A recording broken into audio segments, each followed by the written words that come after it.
Welcome to Pause for the Truth, where you can sit back, relax, and hear an honest dialogue about health, wealth, legal, and social issues. The hosts are Dr. Rogers Kane, family practice physician, and Jocelyn Turner, health education consultant, with co hosts from the Northeast Florida Medical Society and its foundation. Stay tuned for the truth about matters affecting you and your family.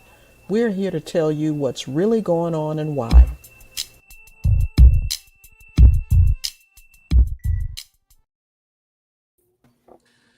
Good evening and welcome to Pause for the Truth. I am your co host, Jocelyn Turner. Such a pleasure to be with everyone tonight. We're going to have an exciting show. I'm looking forward to it. I have to admit, though, Dr. Kane, I wasn't sure why Tyrone recommended this topic, but because I was looking at it from a different angle. But as usual, my trusted co-host schooled me and told me, no, we're going with this. So I was overruled, but I'm excited. How are you doing this evening, Dr. Kane? I am doing very well. I'm excited as well. I'm enjoying the weather. This is one of those days that you and I can probably agree that the weather is great. It's a beautiful day in Northeast Florida. In the neighborhood, I got a sweater on, by the way. First name Rogers, but it's a beautiful day in the neighborhood, and I loved it. And again, I agree with you wholeheartedly. When Tyrone raised the topic, I went like, yes, we got to grab this because being a Black business owner, I think well, at least my coworkers, my other two coworkers, the three of us, we're all Black business owners. We're all trying to be entrepreneurs, and so I found it to be a very interesting topic because I wanted to be able to share with people the roadblock that I ran into, probably shared by most of entrepreneurs, Black entrepreneurs anyway, but some of the roadblocks I ran into in terms of trying to set up business and even in terms of trying to continue business and doing business with the community. So with that, I'm going to let you go on ahead and take it and introduce our guest. Thank you, Dr. Kane. And our behind the scenes technology guru, Tyrone Jackson, is from behind the scenes. Again, he recommended the topic. So how are you doing this evening, Tyrone? I am doing wonderful, wonderful. Thank you for asking, Miss Jocelyn. And I think Dr. Kane hit the nail on the head. I am a Black-owned business, and I get an opportunity to visit with a lot of African-American businesses in Jacksonville. And there are a lot of similarities I hear, and I thought this would be a good subject for us to talk about. Thank you. Well, I'm excited. I know one guest, but the other one I am just meeting tonight, although her face looks familiar. So I am going to start by introducing Miss Shannon Denson.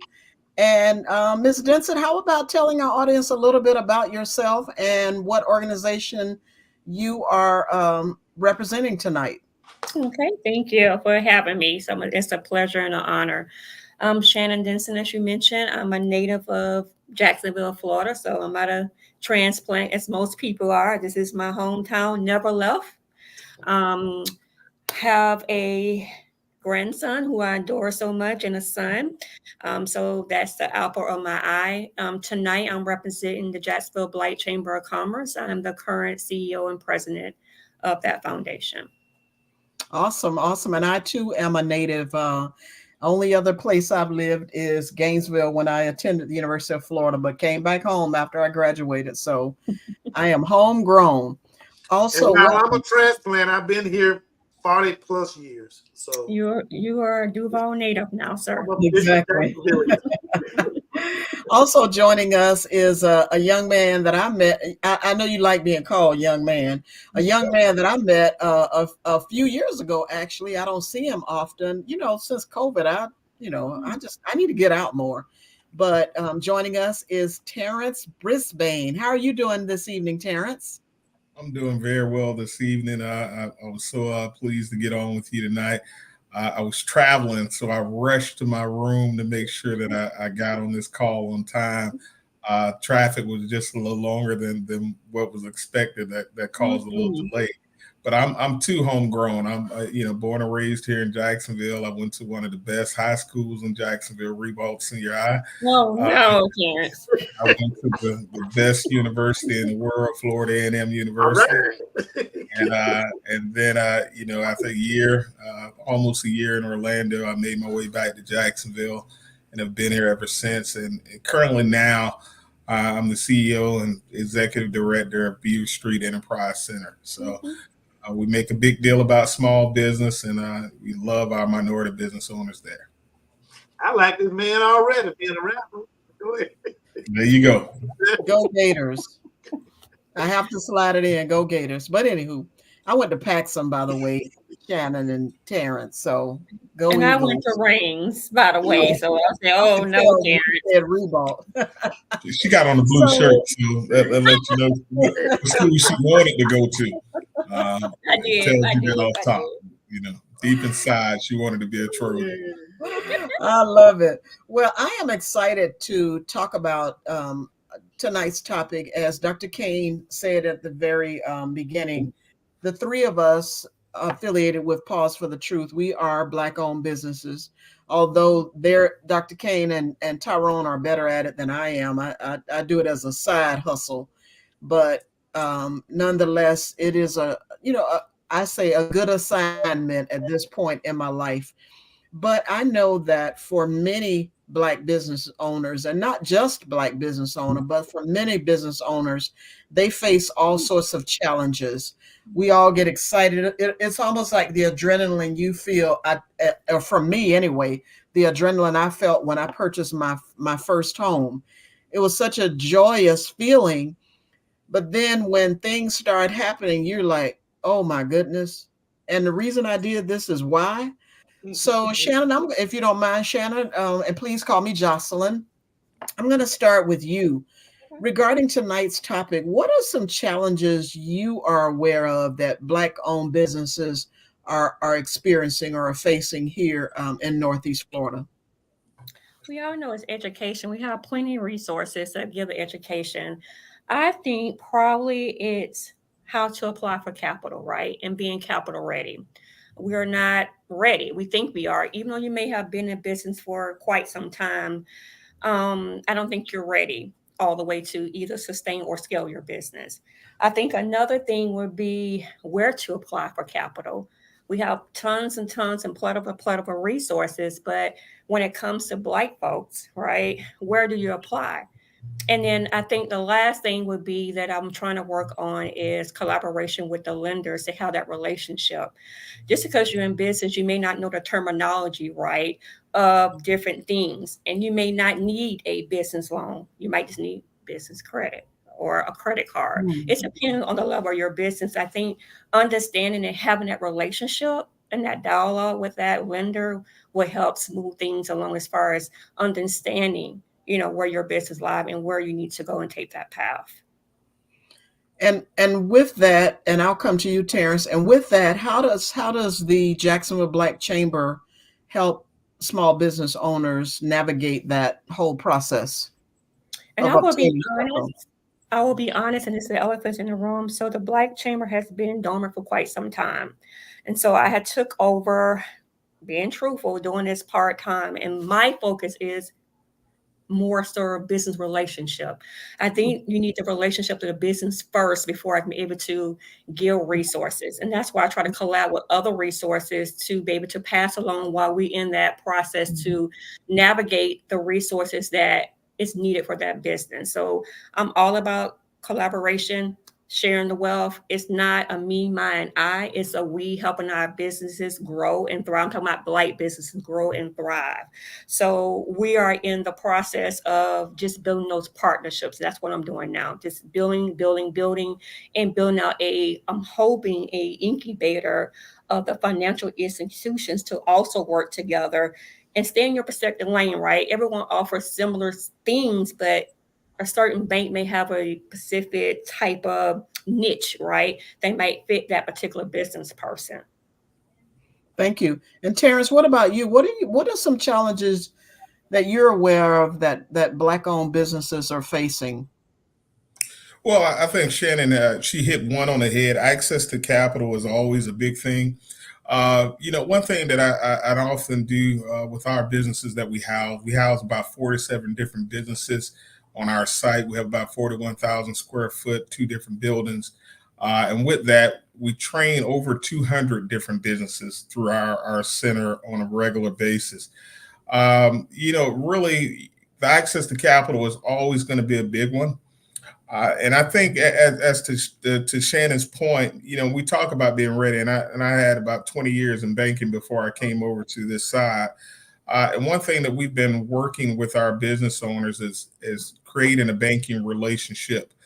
Again, we may be ready to a point, and I think that a lot of us have things put in place with our financials, the whole nine. But again, we have to win over that bank. And so sometimes it starts by building a banking relationship. It starts small, opening accounts, beginning to do some lending with them, and then you get those opportunities for those bigger loans. We've been working with a couple of small credit unions here locally. Alive Credit Union is one that we're creating a product now that's going to really help some small business owners get hands-on capital without all of the red tape. We're working with Self-Help Credit Union as well about doing a different fund for small business owners. We work with LISC with helping small business owners as well. And then BBIF, Black Business Investment Fund, with helping some of our minority contractors, when they already have the contract, factoring those contracts and lending on them. So it's different ways. And we also have a unique thing now. We've been working with Kiva.org, and this is one of our easy access to capital platforms that we use. They don't check your personal credit or your business credit. I like to call it the GoFundMe for small businesses. And it's been helping out a lot of small businesses in our sphere of influence and our training and in our in-house that work and operate with us. So access to capital is a big one. The other challenge I see is scaling and making sure you know exactly how to scale. One of our courses that we do is we call it our CEO program. And with this program, we take you from ideation to implementation. So we're starting with people who think I want to be in business. And we have instructors, and all of our instructors that we currently bring on, they're subject matter instructors. These are people that have done it, did it, know how to do it. We not theory instructors who've read the book, but those who have hands-on experience.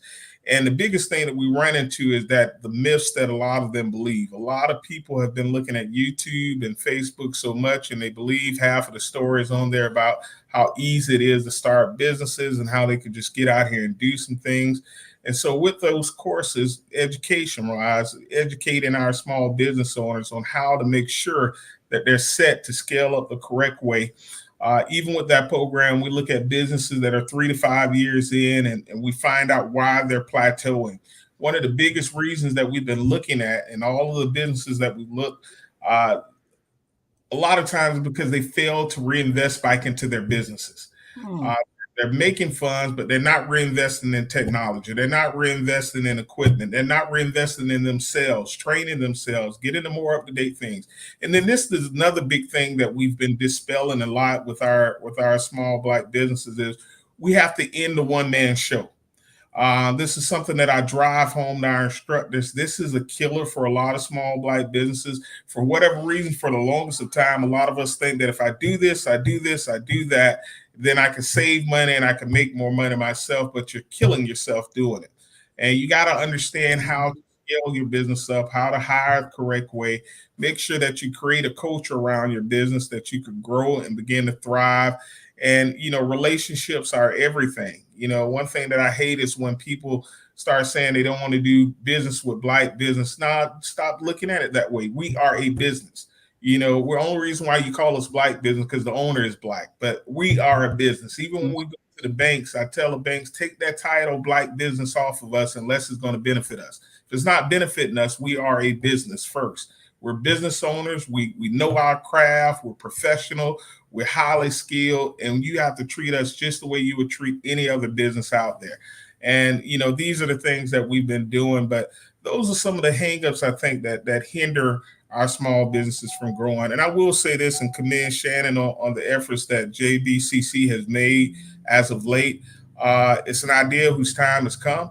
The momentum that she currently has now to kind of forge ahead and begin to create those partnerships and get everybody behind this one organization, not the splinter groups, but come behind one organization. We're better together. We have more strength in that number. The name has the credibility of itself, and we could begin to leverage that to make it make more resources available for our Black business owners. Yeah, I think about when I started my business, I didn't even know how to get started, quite frankly, to be honest with you. But as a volunteer at the Jacksonville Urban League, I went through their entrepreneur program, and I told them, I said, I know my craft, like, right? People know when they're widgets or whatever their talent that they're bringing, but also the business of running a business, right? Do you offer support in that area as well, Terrence?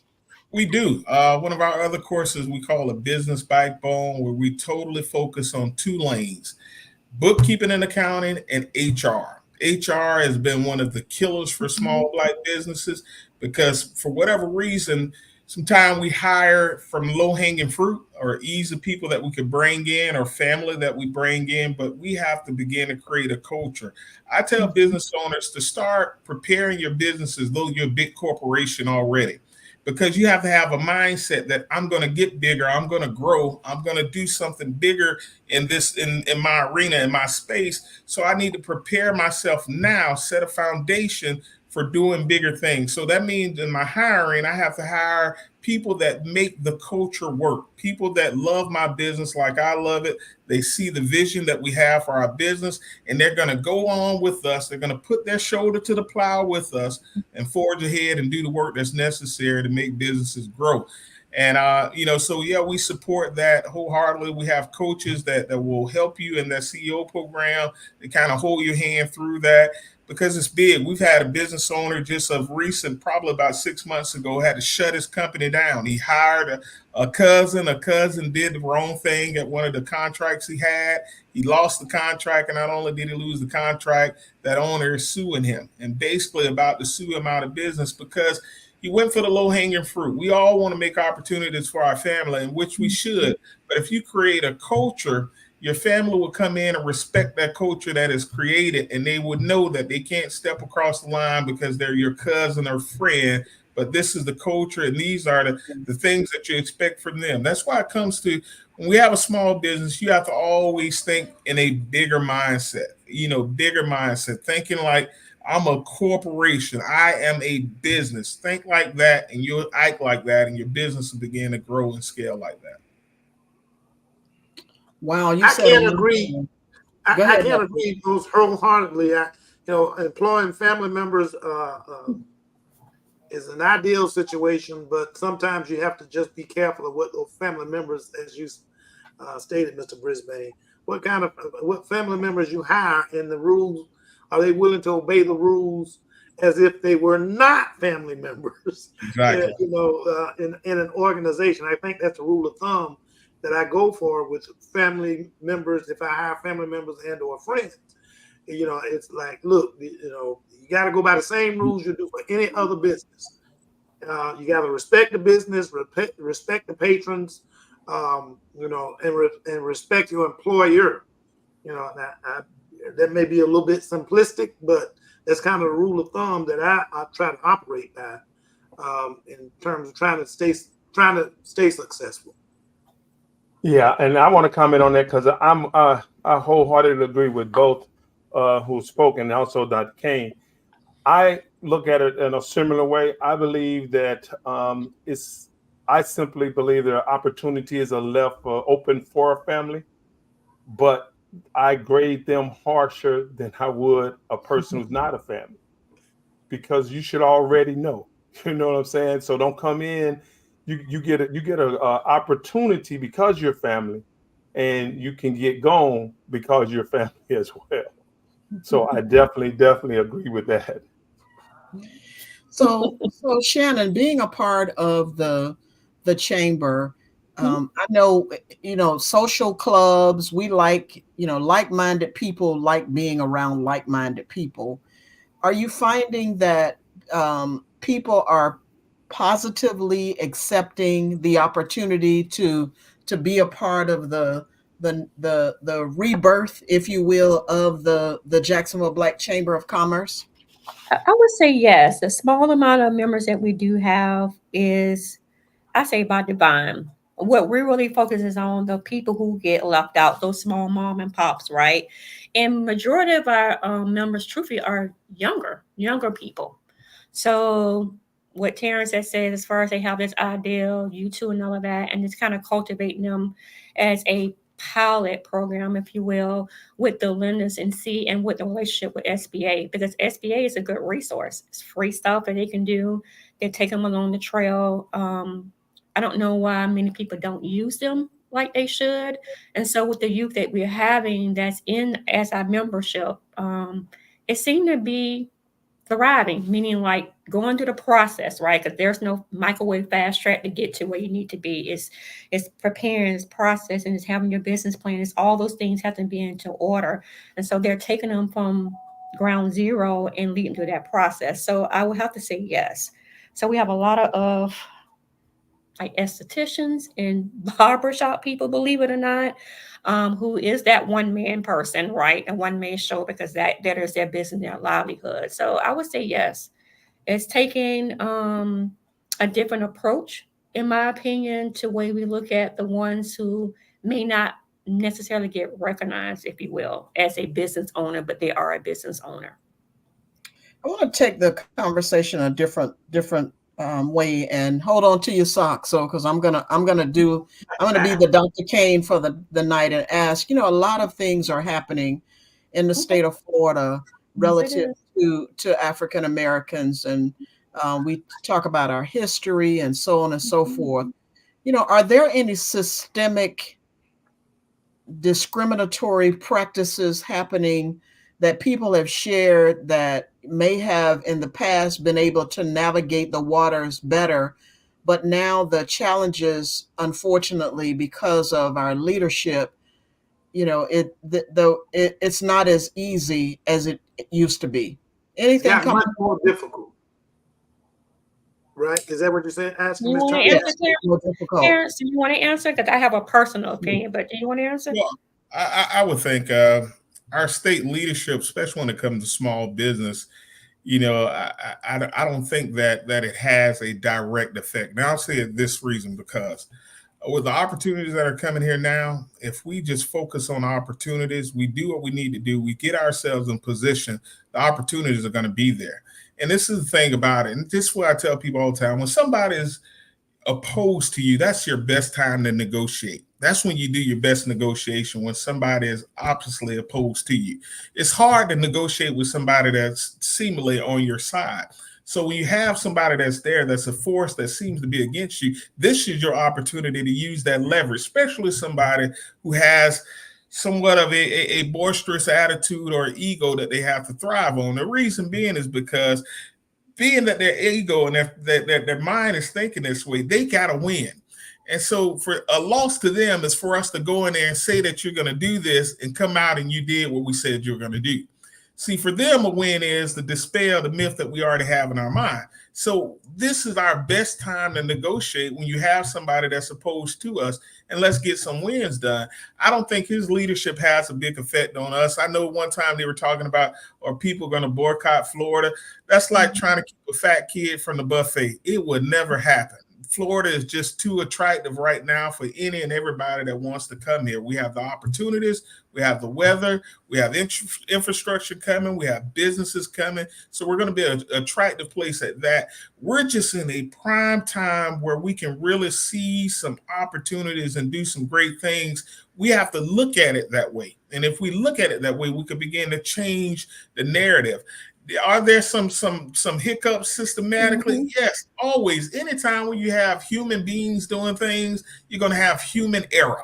Anytime when there's an underwriter, there's an algorithm system, and then there's a person that's doing something, you're going to have human error. It always happens. It's going to be skewed to whoever that human error is more biased too. So if I have an Anglo that is doing underwriting and they may be more biased to my business and may think that my business is not profitable and may not approve that loan. Same difference. If I have someone else in there and they look at my business and they know the fruit of my business, they may approve it. So anytime when humans are left to do things, that's that human error issue that we're going to go against.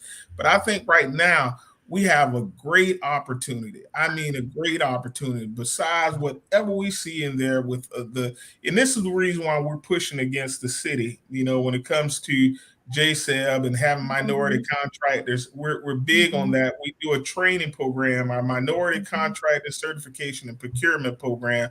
And the reason why I created that program, it took me about 4 months to write the curriculum and put it together. The sole reason was to remove all the excuses. The excuses that we were getting before was we can't find certified contractors. They're not JSEB. They're not LSBE. They're not OEO. So we created the training to where that we'll make sure they get their OEO, they get their LSBE, they're going to get their JSEB. Now what's your excuse? Once we remove the excuses off the table, now either you got to deal with us or tell us why you can't deal with us. And then I ask the hard questions. Even in some of those meetings, I ask all the time. I say small contractors that want to be subprime, we have to get all of these certifications. What certification does the prime contractor have to get? Yeah. And then I can sit back and look at them and him and him and all that. So I have to ask the question, what's preventing us from having a black prime contractor? And our goal is to make sure that on one of these big contracts that's coming downtown, we get us a black prime contractor. We have contractors who have been in business for over 20 plus years that have the wherewithal. Only thing that they're missing that they say is the capital. But we're trying to build up some resources to make sure that we can support them with that capital that they need to put forward. But we're going to get it. I think this is the opportunity. As long as we remove all the other excuses that they put forth, and then we come at them and tell them this is what we have. And it's all contractors. Even when we talk about the spirit, even with what Mr. Jackson is doing, there's contracts for that. This technological stuff that happens with the city, with the state, and there are contracts out there for that. And we should be taking advantage of them. Not just looking at the other stuff, but we should be taking advantage of every contract available. And now is the time. We have to seize this moment. It may not come again. We're going through generational development in Jacksonville. This only happens 30 to 40 years where you have this much development happening at one time. We got 8 schools that are being built. We got houses being built on every piece of land that you can find or smell. We have roads being done. We got hotels being built. We got office buildings being built. This is the time. If no other time than before, we have to seize it. The last thing we want to do is look up 10 years from now and see our city built up and all these things, and we see it and we know that we didn't participate in any of it. So we got to make sure that we're removing the excuses, putting ourselves in position. And once we're in position and then we're denied, then that's when the problem becomes. That's when we have something to stamp and say, look, this is what happened and it keeps happening. What's the problem? But I like what you said. I like what you said, Terrence, not to cut you off, but last week we had Irvin Cohen on, and then I'd be darned if I didn't see on the news where there are some people from the neighborhood on the east side who are helping to renovate some apartments. And one guy that was being interviewed, he actually lives in the apartment. So they are taking people, Jacksonville is hiring people from the communities to help with the construction. I want to pause for a moment because it's 7. No, Mr. Turner, before we get, I just need this one clarification because he stated a couple of times. Black prime contractors, at least define that for those that don't know. Black prime contractor would be the one that actually gets the contract. Mm-hmm. So say, for instance, if I'm a prime contractor to build Beaver Street, just saying I'm doing a road, I'm the prime, meaning I'm the head contractor on the job. Now, I may hire Shannon's company as a subcontractor under me. I may hire Jocelyn's company as a subcontractor under me, but I'm the prime. And so that's what we're missing. See, and now we're getting a lot of subcontract work but we want some prime work. We want to be able to do the hire and do sub, and we can do that ourselves. And I think we have the ability to do so. We look back historically and look at downtown Jacksonville. Quiet as kept, a lot of that work that was done down there were by Black contractors. All of that brick mason that was done down there years in the past from our forefathers that did all that building, and it was done by us. So we should have the opportunity to be a prime contractor. And it's ideal whose time is coming. I'm telling you, the unique thing that I've been seeing, not unique thing, but the fortunate thing that I've been seeing is some of the synergy that we've been building. JSEB has a new leader over there, Gregory Grant, good brother. He thinks like we think. Pedro, that's my buddy. He thinks like we think. Shannon, she thinks like we think. So when you start putting this much synergy around people, and we're thinking and we're talking the same thing, this is where the collaboration is key for us all. To talk the same talk, walk the same talk is for us. When we talked about this, I remember talking to some contractors up in Charlotte, and one of the unique things they told us when they were doing all the development in Charlotte in the 90s and early 2000s, they said, man, these brothers got together, they locked arms, and they said, we will not let them pick us apart. We're going to lock arms and we're going to say what we need for a community, and we will not be picked apart. And they stayed together, and they were able to do some big things. Same thing in Atlanta. That was one of my other, catalysts for starting that MCCP program. Talking to a contractor up in Atlanta, he told me he got his first contract in the 80s to do some development around the airport way back then, $5 million that he got. He said that was the catalyst that took his business to a whole nother level. And that's what created that generational wealth for his company and for those other companies they work with. And this is our time. We just got to make sure that we're in position to remove all excuses that they may have so that we can seize the opportunity. It's hot right now, and you mentioned a couple of things that you noted a couple of things that I know in the past what has happened in Jacksonville, and on the other side of our historical Black moment, I'm going to bring that back up, that historical subject about Black prime contractors. I asked that question for a reason. And go ahead, Ms. Turner. I know you're waiting on me. No, Tyrone is the one. Hit it, Tyrone. You have a history maker for us. At this hour, we always feature what we call a history maker, and it gives our guests an opportunity to take a swig of water, as Terrence is doing. Don't go anywhere, though. We're going to continue the discussion. And Shannon, when we come back, I'd like for you to start us off and share your feedback on the question. Didn't give you a chance to answer the question. Take it away, Tyrone. All right. Well, then I wanted to start this here History Makers Minute by saying that we try to keep our History Makers Minute to a minute. But we're in February, and it's a Black History Month. So we're going to go a little bit long on this, but this is one that I really think is important for us to have an opportunity to look at, especially with the subject content that we're dealing today. So we ask our viewers, our listeners, especially our guests, to bear with us. It's going to be a little bit long, but I think you're going to enjoy it. Reflect on the past and present, it is important to recognize the people and events who have made significant contributions to America and the rest of the world. Stepping beyond individual narratives, today we explore the collective triumph of Black Wall Street and its sister communities.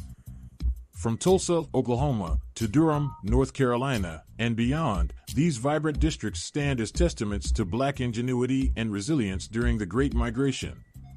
Join us as we delve into the stories of these communities, their struggles, and their enduring legacies. Black Wall Street and Beyond, a legacy of resilience and struggle. The story of Black Wall Street, the thriving Black community in Tulsa, Oklahoma, tragically destroyed in the 1921 Tulsa Race Massacre, is a potent symbol of both Black achievement and the systemic forces that have sought to undermine it. However, Black Wall Street wasn't an isolated case. It stood as a beacon amongst numerous instances of Black economic empowerment throughout the United States, each with its own unique history and struggles. Black Wall Street's rise and fall. Founded in 1906, Greenwood District, later known as Black Wall Street, became a testament to Black self-sufficiency. Black-owned businesses thrived, catering to the needs of the community and beyond. Doctors, lawyers, entrepreneurs, and everyday citizens built a vibrant economy, fostering a sense of pride and independence. However, this success fueled racial resentment, culminating in the horrific massacre of 1921. Over 300 people were killed, thousands displaced, and the district burned to the ground. The economic and emotional devastation was immense, yet the spirit of resilience remained. Similar stories of Black economic power. Black Wall Street wasn't alone. Many other Black communities across the nation experienced similar periods of economic flourishing, often met with similar challenges. Durham, North Carolina, Haiti, a thriving Black community established after the Civil War, boasted a Black-owned bank, hospital, and numerous businesses. However, discriminatory policies and urban renewal projects eroded its prosperity in the 20th century. Claremont County, Virginia, the Black Belt of Virginia saw Black farmers achieve significant land ownership and economic independence following the Civil War. However, discriminatory policies and economic depression led to land loss and decline. Bronzeville, Chicago. During the Great Migration, Bronzeville became a hub for Black culture and business, attracting professionals and entrepreneurs. However, urban renewal projects and discriminatory housing policies displaced residents and fractured the community. Common threads and continuing challenges. These stories share common threads. Black communities building economic power through self-reliance, facing white resentment and systemic barriers, and displaying remarkable resilience in the face of adversity. Despite their diverse experiences, they highlight the historical and ongoing struggle for racial economic equality. Looking forward, understanding these historical triumphs and tragedies is crucial for informing the present and future. Recognizing the legacy of Black Wall Street and similar communities requires acknowledging the systemic forces that sought to dismantle them. It also necessitates celebrating their resilience and achievements, drawing inspiration from their spirit of self-determination. Moving forward, addressing issues of racial wealth inequality and discriminatory economic policies is essential to creating a more just and equitable future. As we reflect on the past and present, it is important to recognize the people and... Wow, that was powerful. Thank you, Tyrone. I love how our little team, although we're just a trio, we are really helping to share some things that maybe the general public didn't know about, right? And so for some of our listeners who are watching, not only do you have the opportunity to learn from our guests, but also learn from our history maker moment. Shannon, before we went on break, before we took a break for the history maker minute, you shared that you had some personal experience. Tell us what your personal experience was when it comes to any maybe discriminatory practices or something along that line as far as being a business owner. Personal experience and personal opinions is what I heard. Yeah, no, personal opinion is what I said. Not experience. Opinions, yes. Oh, okay, but opinion. Yeah, Right. opinions. I really concur with what Terrence said. He pretty much kind of summed up what I wanted to say as far as that we got to take the barriers away. I think part of the reason to me is stop lumping Black folks as minority, because that's a minority is so broad, right? I think we miss a lot of opportunities with that, in addition to not being ready. You have to be ready in order to bid for bigger contracts. So I agree with what Terrence was saying as far as that we have to come together and unify, right, to be able to get those bigger bids, or if you in that particular industry, to be able to, what he said, lock hands in and as far as trying to go off that contract together. I don't know if we can really work together. We say we want to, but I do know some experiences where they, not in Jacksonville, because a lot of folks saying they go outside of Jacksonville to get work, to do their business. They live here, but go outside the state for various reasons. But I do know that it may be sometimes difficult to work together for one common good as far as in that particular industry, because it's that greed, I think. It's that competition. I think it's that mindset that need to be changed to see the bigger picture, because we win together, we're stronger together. And I think once we change that mindset, and to what Terrence was saying, as far as like be in a position to where you're ready to bid for that, be into those spaces where he's doing with his organization to make sure they're ready and capable, and then have that bigger conversation. Say, okay, we have all those things in place. What is the real reason? Is it really race?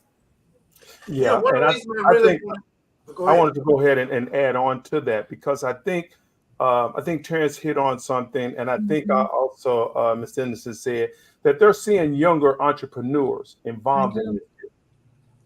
There is a factor that is often belittled, but it has to be considered. So when you go back to slavery, there was an asserted attempt to divide us and to keep us divided. And it has taken years and years to live through that. But the younger generation, That's right. they had the benefit of racism and the oppressive things being more hidden, more behind the scenes. So they don't have the same opinion of getting together. They're okay to join and lock hands. And I think what Terrence saying is because of that, or in conjunction with that, that we are at the precipice of new things happening. And Matt, and Terrence, Mr. Brisbane, I greatly appreciate what you got into. And one of the things that one of the reasons I brought back about the black business owner being the prime bidder, the primary contractor, as you stated, is because in the past they've used that against us. They go out, hire big white companies. I won't call them by name here in Jacksonville. I almost said it, but these big white companies, and then these white companies come out and hire us as subcontractors, and we do the overwhelming majority of the good work, the work that stands up against inspectors, the work that the state comes in and you don't worry about it, but it's done up under these guys, other people, non-black folks. It's done up under their banner as to how great a work the company is doing, and they get the bigger money. And they may find, I've seen it so many times. I've seen it with the black. I've seen it with the black Chamber of Commerce in the past, where they will hire a black person to take 1% of some job and use his name as being, look, here are the minorities that we have hired. Here's her name. And here's the majority of what, here's our black entrepreneurs and black contractors and black people that we're doing business with, so that they can get part of the contract. And then another thing I want to clarify that I've seen in Jacksonville as well, and I know it happens around the country, is that when you said, Ms. Denson, minorities, white women were considered minorities. So their husband, who may be a contractor, of whatever caliber, whether it's technology or construction or whatever, he go out and start his wife company. His wife starts a company, and he supply all the workers and all the rest of the knowledge as far as that is concerned. But now it's listed as a minority business, which then robs the people whom this supposedly the contract was directed toward. The business dealing with directed toward black folks and other, brown folks or whomever. They rob them of their opportunity to be the prime contractor, as Mr. Brisbane stated earlier. So Now, that's historically what I've seen. There are a lot of things that they do, and I can only speak to what has happened to me as a JCEP member. And there's time where, as African Americans, part of sticking together is being a person of integrity. I have been called upon, because I was a JCEP, to have them put my name on their list, don't do any work, and they just pay me. What's JCEP? Jacksonville Small and Emerging Business. Oh, okay. So that's one of the things. So I was like, well, no, that's not how I work. I wouldn't want to do that. Well, In you the know, long run, it's not to your benefit because you think that little contract. I try to make it not to put my name on something that I didn't put my work into. Because when I put my work into it, you ever have anything to say, then I can stand behind what I've done. I can't stand behind something I haven't done and it just had my name on it. So I And want to that's, switch gears. Oh, go ahead, Terrence. I think that's the biggest thing.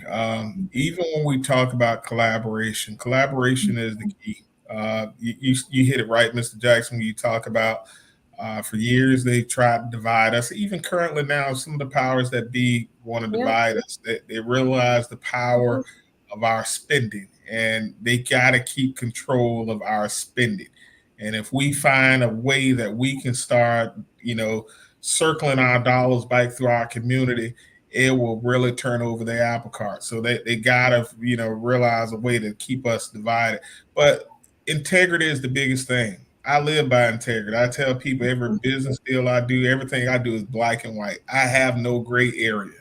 There is no hookup, shortcut, or anything like that. I do business, and I need you to do business the same way.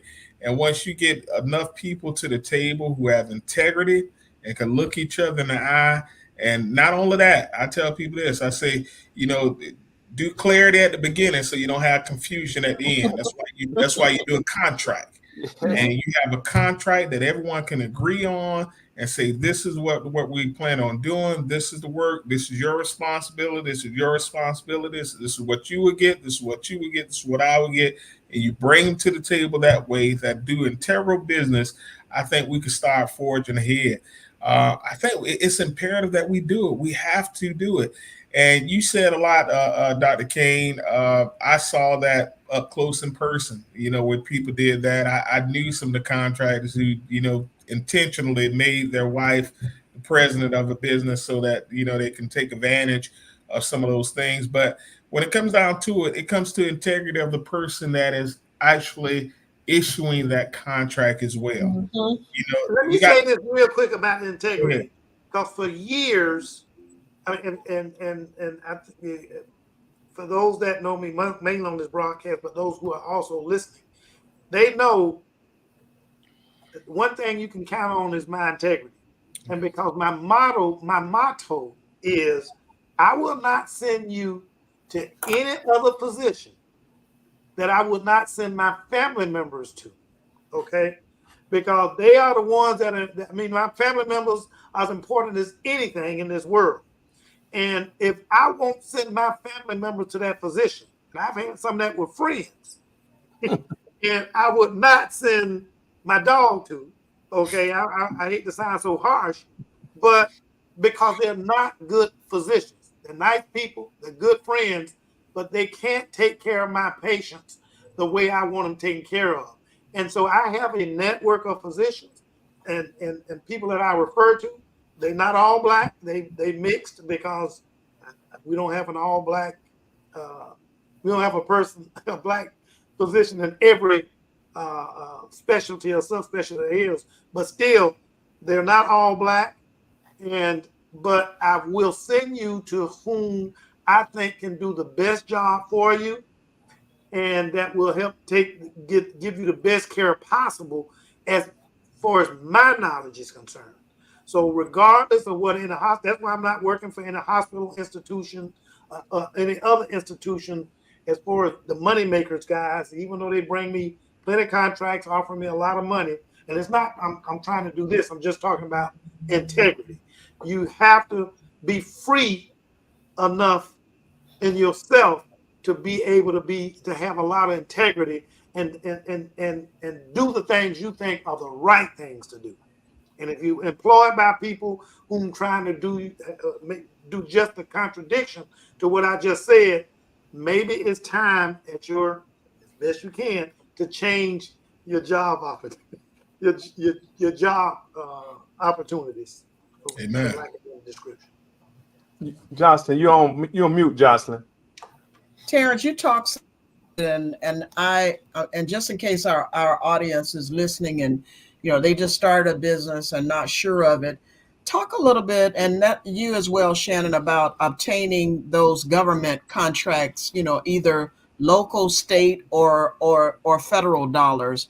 Is there a particular process, certifications? How do you get started to navigate, to prepare yourself to seek those funding? Well, there is a process. Of course, your business has to be set up correctly. The biggest thing I tell a lot of them, your finances have to be in order. You can't give you a contract, or the government is not going to give you a contract that you don't have the wherewithal to finish and complete, meaning the financial wherewithal to finish or complete. And so you do need certifications locally, to do a business with JTA or the city of Jacksonville. They want their subcontractors to be JSEB. Now, not to mention, now you can still get a contract without being JSEB, but you get a certain priority by being a Jacksonville small emerging business. If you're doing business with JTA, they want you to have your LSBE, local small business enterprise. To do business with Duval County school boards, they want you to have your OEO certification, Office of Economic Opportunity. I would say this, and I would definitely commend OEO and Duval County Public Schools. They've been doing a fantastic job with hiring minorities. I think their last percentage I saw, they've been over 20 plus percent when it came to minority contractors and doing work on these new schools that are going up. And so definitely kudos to that staff over there. They get it, and they've been doing a great job, and they've been getting great work out of those contractors that they've employed. For federal, you have to have your SAMS number, and then you get on, and it's different ways where you can find your contract or bids that are coming out. We had a great federal contractor. We had a contracting officer who was one of our instructors who had over 900 million in contracts that he's assigned. And man, when I tell you, when he was doing his RFP class and RFQ class and just showing them how to bid and showing them some of the nuanced things that we do that hurt ourselves. Sometimes it's semantics. Sometimes we give too much information. But learning the correct way to submit your bids is something that we train on and try to help them with. And this is something else, with our training programs, another way that we remove some of the hurdles, or my goal to remove the hurdles, I went out and sought funding for my programming so that, I can offer this training to our participants at no charge. And so this is in-depth training that they're getting. They can sign up, come in our office, or contact my program manager, and he'll sign them up for any of our coursework. And they're all free of charge that we offer. And it's, all of our courses are usually 12 weeks, come with workbooks, information, and then also support throughout the coursework. We've gotten a plethora of new participants certified within the past year. We've been running this program 1 year now. This month makes our year anniversary. We did 4 cohorts with that particular program. Over 125 different businesses were represented in those cohorts, from arborists to concrete to cement to cleaning companies to hauling companies. So we touched the gamut of a lot of it. We had a lot of those contractors from out east side as well came through our coursework.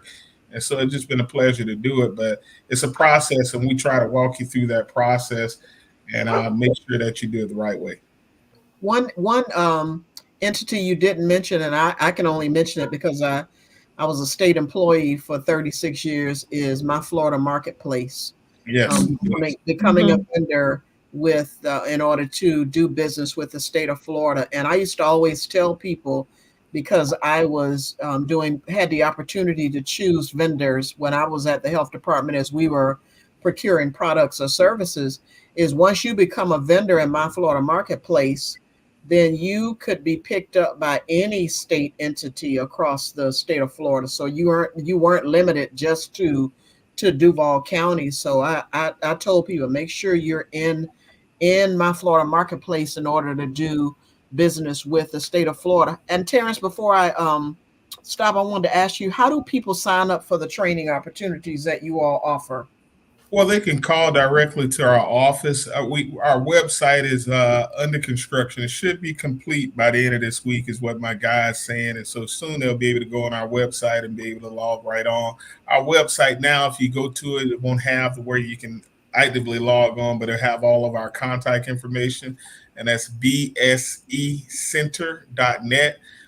They'll be able to find it, or if they Google and put Beaver Street Enterprise Center, it'll take you to our website as well.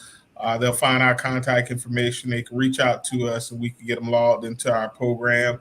Pretty soon with our website, the reason why it's taking so long, we have some interactive features on there because we're going to have some training on demand that'll be housed inside of our website. So we're really excited about that. But all of our coursework is there for them. And again, we're eager and anticipate. We have 21-year track record this year of being in fact. We were born, made, and created to help minority businesses. And that's what we do. We thrive at doing it. Over 350 million economic impact over these years. We birthed over 360 businesses out of our center. And we have some great alumni and just a great deal we're doing. We were happy to partner with JBCC. I think, again, she has the synergy and momentum right now to really forge ahead and get some growth. And collaboration is key. We can't do this by ourselves, and we got to get out of silos. I tell people that's why, before I did my coursework, I reached out to the chamber, make sure we weren't doing anything redundant, reached out to other groups, make sure we weren't doing anything redundant. I do a lot of work with First Coast Business Alliance. I work with Jacksonville Women's Business Center, the chamber, SBDC, SBA. I'm on too many boards to even start rattling them off and call, but I'm on these boards just so that I can represent our business owners and give us access to those resources that they provide.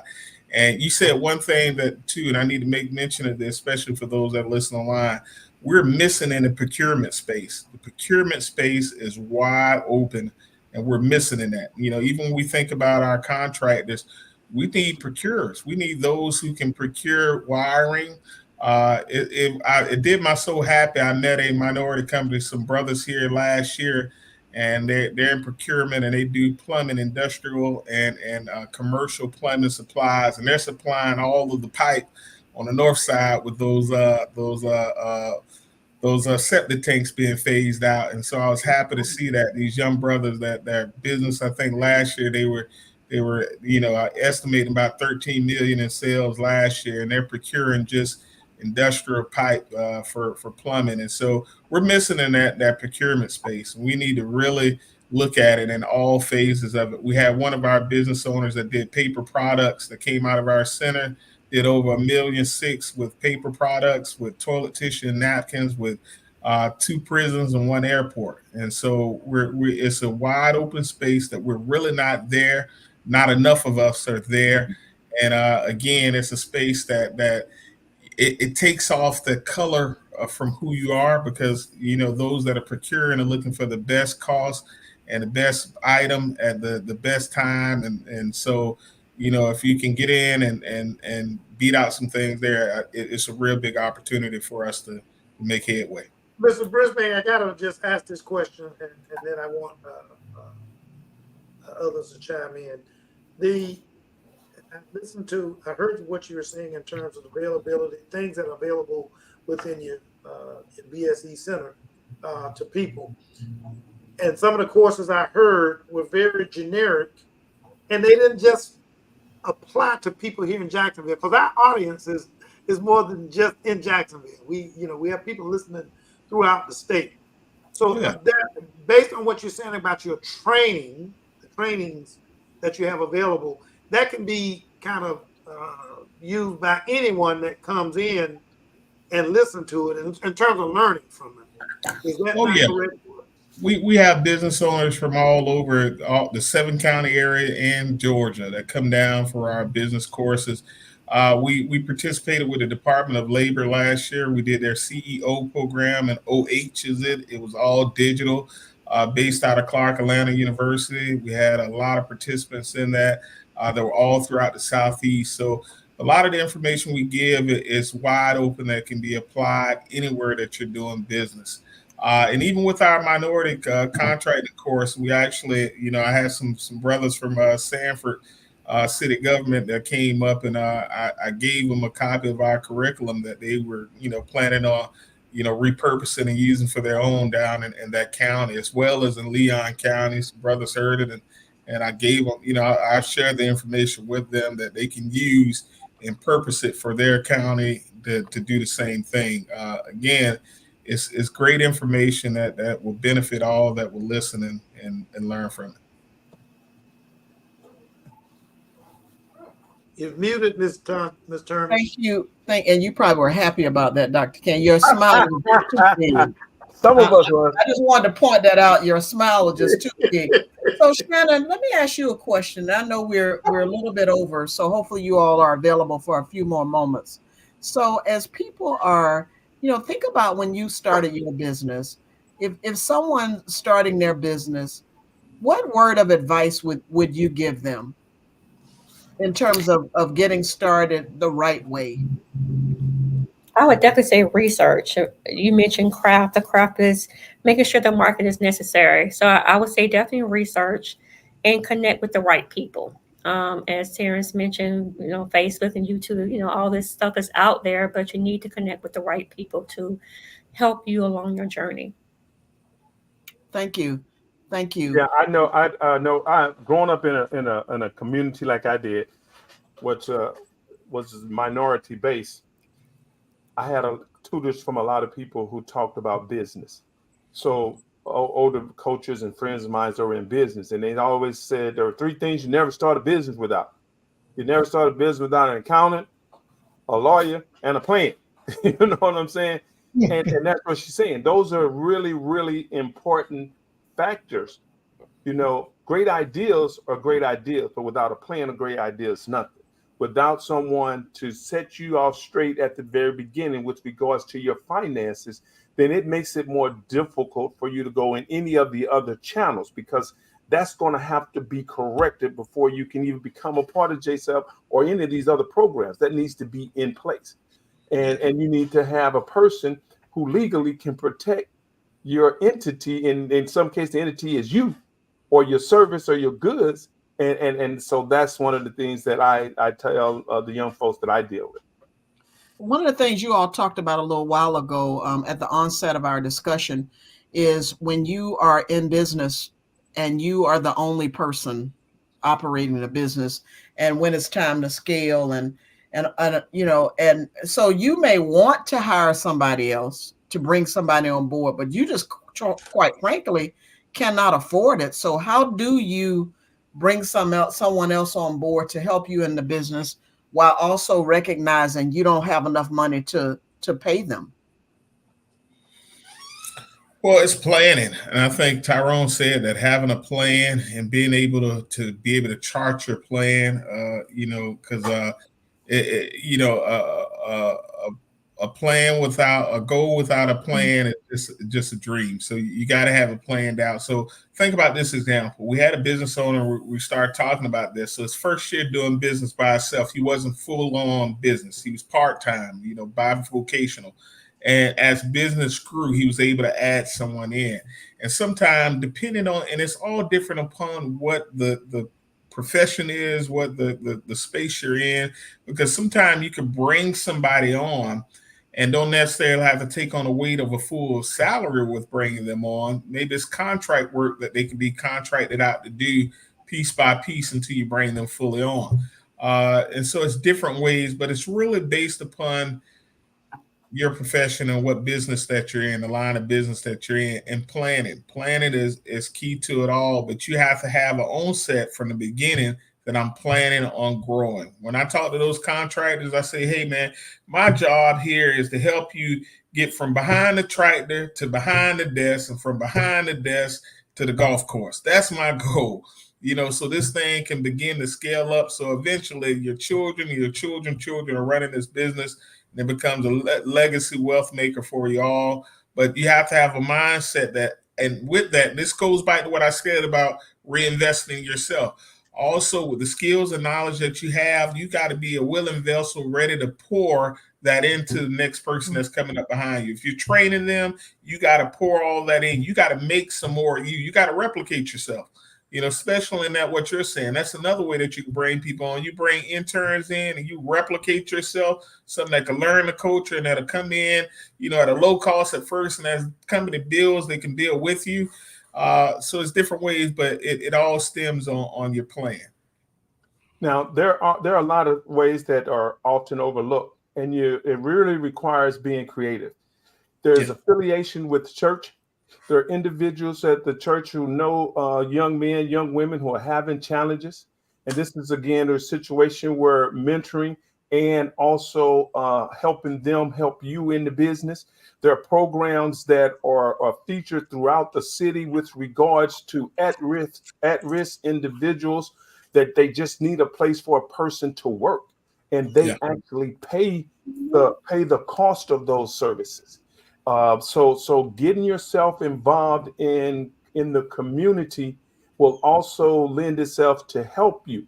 Now, one of the things that what your question made me think of is you also have to be mindful to ask yourself whether or not the opportunity is right for you.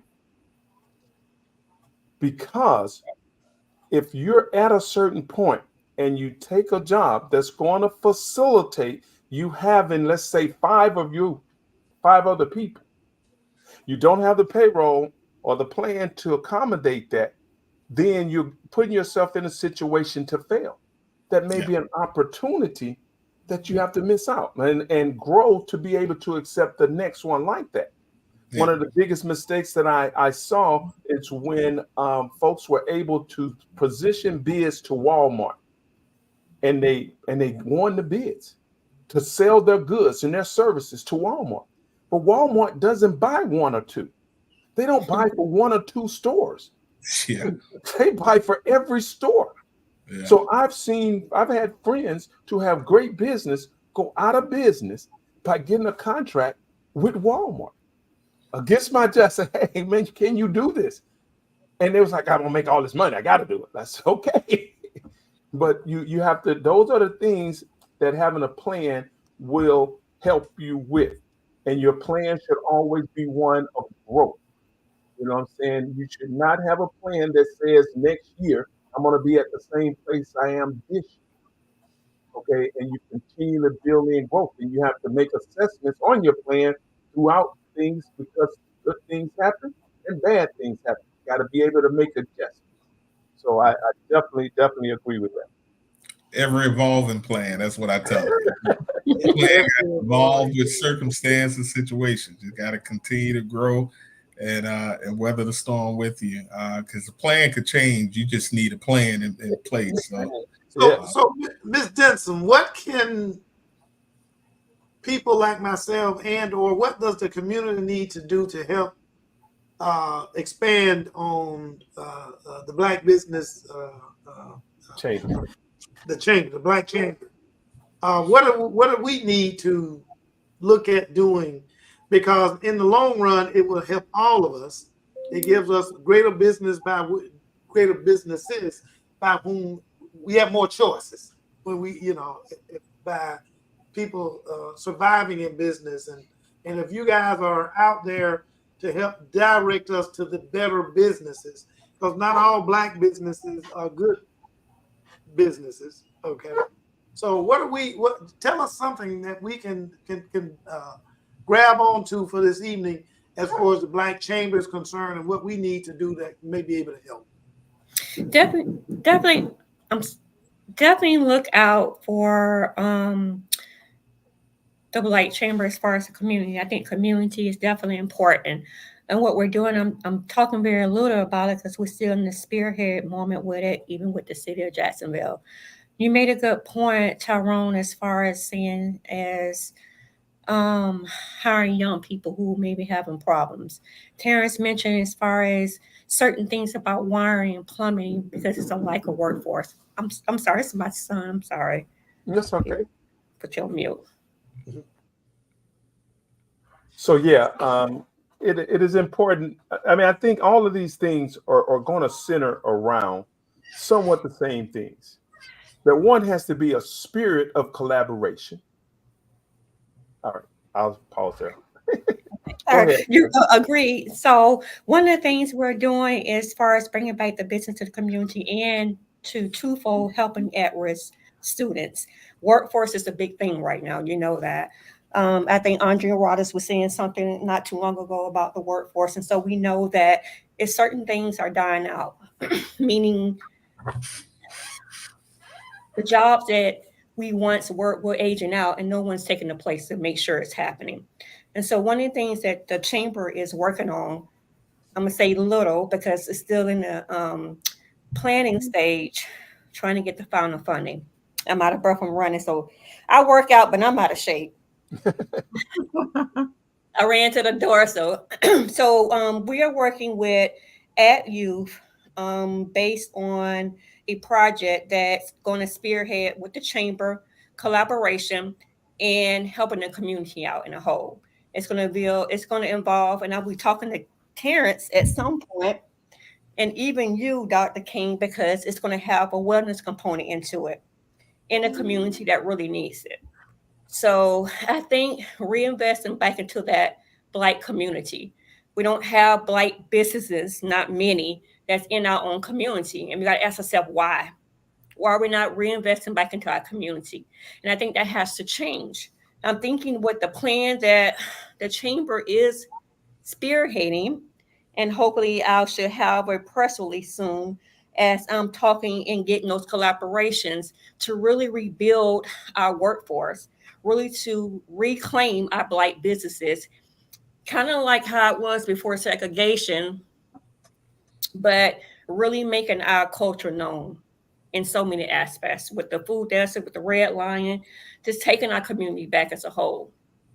Sort of like what Tyrone featured in the History Maker Minute, the Black Wall Street and some other towns. But then there are businesses like myself. I don't have a brick and mortar, but I do have a business. So some people also, since COVID, I know a few people who've started their business and they work from home. So they don't have a brick and mortar, but it's nice to know that places like the Beaver Street Enterprise Center could potentially be a place that people can use space there. If I'm correct, isn't that right, Terrence?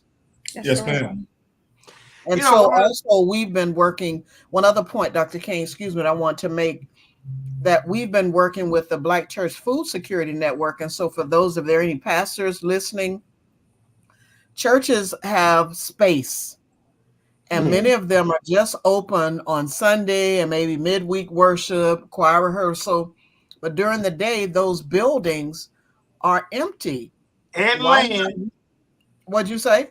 And the land is free. So why not repurpose them and maybe rent out a office space during the week for those small businesses? You can pick and choose the type of businesses that you want, but sometimes people just need a room to be able to invite, their customers in, or because they may be more consultant type businesses versus having products to sell, for example.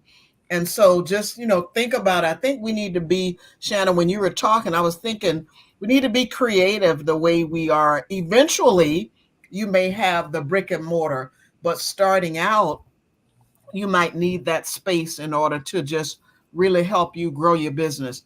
Well, we're past the 7:30 mark. We're at 7:45. We knew that this was going to be a good discussion. You both have been such a wealth of knowledge. I believe that people have excellent resources to tap into here in our community with the Beaver Street Enterprise Center, the Jacksonville Black Chamber of Commerce. And again, I gave a plug at the onset because who helped me was the Jacksonville Urban League's entrepreneurial program. So at the end of every show, we like to give our guests an opportunity to share their final thoughts. And this is a very good discussion, by the way, that we really wanted to make sure we have had during Black History Month. Shannon, I'm going to start with you. What are your final thoughts regarding tonight's topic that you'd like to say to our audience? I wanted, of course, again, thank you guys for having me on the show. My final thoughts is, this takeaway is that it's resources and help is out here for any small Black business.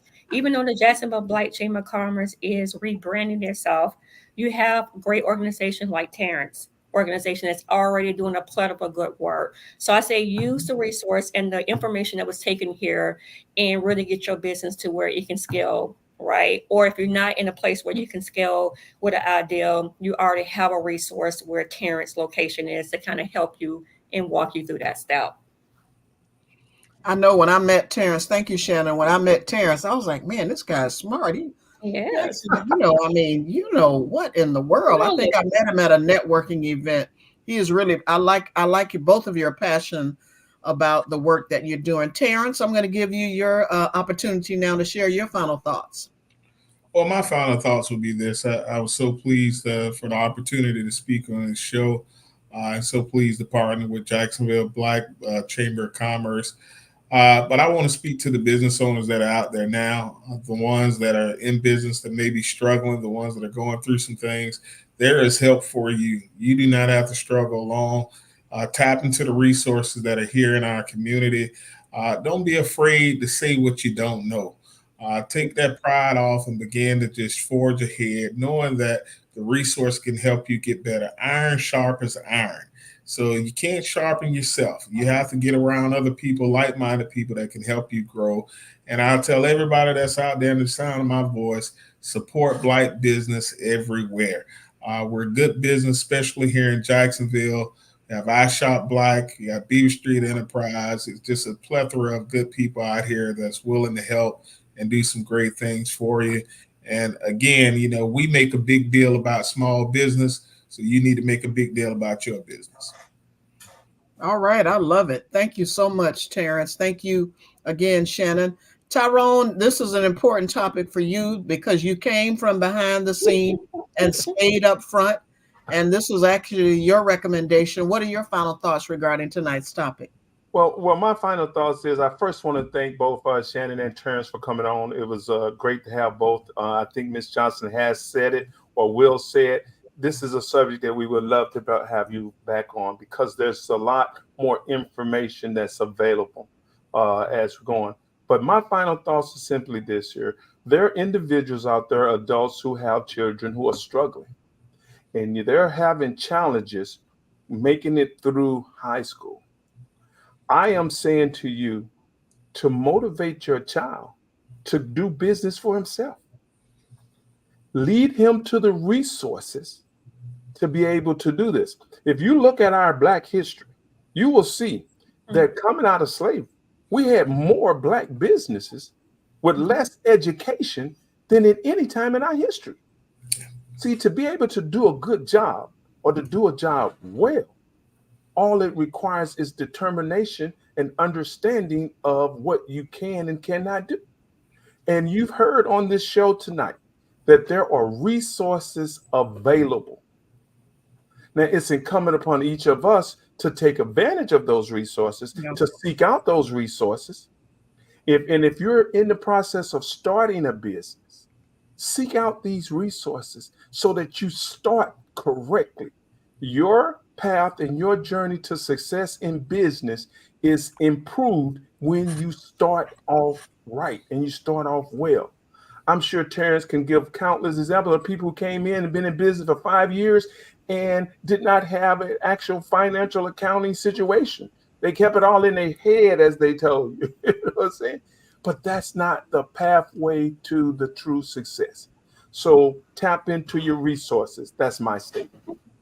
Yeah, thank you, Tyrone. And you just made me think of what Terrence said, which is so true. Don't be afraid to ask, to reach out, right? Because we all want each other to thrive and to grow. And one thing Dr. Kane and I talked about earlier is when people do business with a Black business and they don't have a good experience, boy, we were blasted on social media and we won't go back. But I declare we don't do that for every business, right? And we also don't blast on social media when you had a good experience with a Black-owned business. Yeah. It worked both ways on that. I'm sorry to interrupt, but I hate to get that piece in. Go ahead, Dr. Kane. Take it away. What are your final thoughts regarding tonight's topic? All right, I'm gonna try to be quick, which is unusual for me. But I would like to thank our guests, both our guests, for coming in this evening. This is a topic that I knew was going to be difficult to handle inside an hour timeline. We are, as most of our topics are, we are. I'm very happy that our guest came on, gave us a lot of ideas. But there's a couple of things we didn't even get into the gig economy. In terms of where we're headed with the gig economy, where a lot of people may have to be, if they want income coming in, their own employers, and self-employed. And entrepreneurship may be the necessity in the future. Maybe, I think it is. But we didn't even get into that discussion. The freelance, the side hustle work that people getting into. You see a lot of that stuff on the social media, but I don't know how far that's going to take a lot of people. It's kind of like being the great basketball player and trying to get in the NBA. Your chances are pretty minuscule getting into the NBA. Even though you're good, it's just because of the rest of our competition. But real quick, the thing that I would really like to make sure people understand is that whole get rich quick stuff may not be. You may think it works for you in the short run, but in the long run, it may be more detrimental and then cause your business to fail. There's a lot of diverse challenges facing Black-owned businesses. I think that history that Tyrone mentioned before, our history shows that we can overcome those challenges if we just put our mind to it, collaborate with each other, and then move forward. You trust but verify each other. Okay.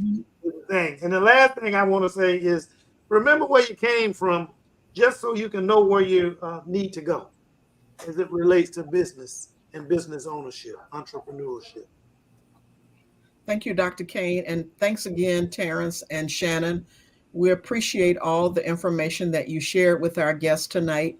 If you are a small business owner, or if you know of any small business owners, please support them, because I promise you, when their businesses thrive, they will reinvest back in the community. I remember growing up, attending those little league games and saw on the back of the shirts, the little kids wore the name of the businesses that sponsored the team. Those individuals do reinvest back in their communities. But when they're starting out, they do need your support. Give them some grace if they make a mistake. Share respectfully what your experience was in private. And then when they do good, give them some grace and also help promote them on social media. As always, from this small business that we don't get paid to do, thank you for tuning in to Pause for the Truth. It is something that we have a personal passion for, and we do it week after week. And we are proud to say that we are 126 episodes into this. We started Pause for the Truth during the pandemic because we saw that our communities were suffering, and we wanted to share and educate as much as possible. But, I don't know why, folks, I thought this was just going to last during the pandemic, but we're all in now. So tune in next week for Pause for the Truth as we share another great topic that you can use for yourself as well as your family. And don't forget to subscribe to our YouTube channel. Help us grow, help get the information out to others. Good evening. Welcome to Pause for the Truth. We are grateful that you joined us today and hope you've gained valuable insights on our current topic. We look forward to having you with us next time as we explore trending issues in our community and discover ways to simplify life for you and your loved ones. Our dedicated panelists and staff are committed to sharing knowledge and serving our community. But now, we need your support. Please subscribe to our YouTube channel and spread this valuable knowledge to others. Don't forget to invite your family and friends to tune in to our podcast every Tuesday at 6:30 p.m. EST. Visit our website at www.pauseforthetruth.com and show your support by liking us on Facebook, following us on Twitter, and linking with us on LinkedIn. Feel free to email us with any questions, or concerns, or show topic recommendations at info@pauseforthetruth.com. I would also like to give thanks to our behind-the-scenes technology engineer, Tyrone Jackson, owner and operator of Call Tyrone.